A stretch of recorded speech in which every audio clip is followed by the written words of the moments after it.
तो दोस्तों अहीं તમે જોઈ શકો છો દુકાનો પણ છે, અહીંયા તમે પ્રસાદ પણ લઈ શકો છો। તો આપણે ચાલો ટેકરી જોવા જઈએ।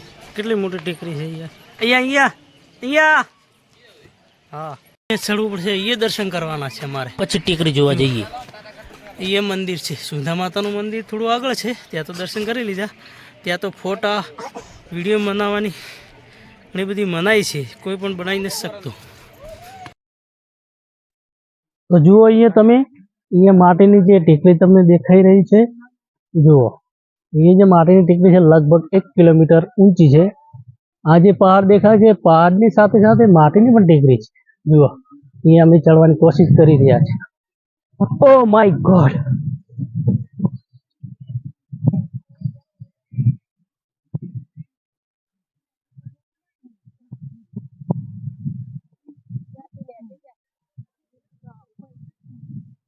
જુઓ અહીંયા તમે ઘણા બધા લોકો ચડી રહ્યા છે। જુઓ અહીંયા, ઓ માય ગોડ, મારાથી ચડવા ઇમ્પોસિબલ, નહીં ચડાય, ઘણી બધી માટી છે યાર। જુઓ તમે ટેકરી, જુઓ, ઓહ માય ગોડ। આજે તમને માટીનો જે આજે રેત કહેવામાં આવે છે, તે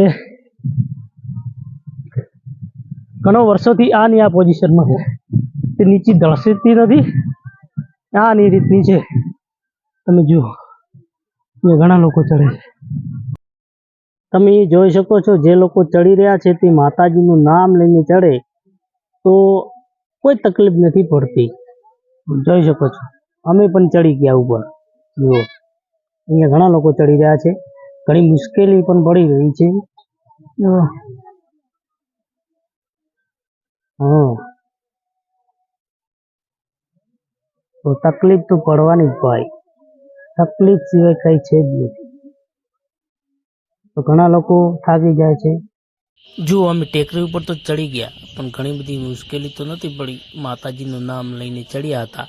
પરંતુ તમે જુઓ અહીંયા કેટલો અવાજ આવી રહ્યો છે, અંદરથી કોઈ જાનવરનો અવાજ આવતો હોય તેવો અવાજ આવી રહ્યો છે।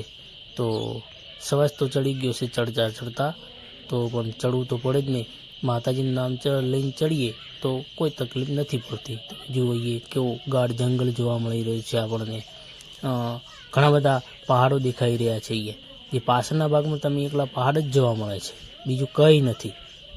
તો તમે જુઓ અહીંયા, અને જે પહાડ છે, અને અહીંયા આ રેતીનો એક પહાડ બની ગયો છે, એટલો જે પહાડના ઊંચો જ છે, કોઈ નીચો નથી, તોય લોકો આના ઉપર ચડે છે માતાજીનું નામ લઈને।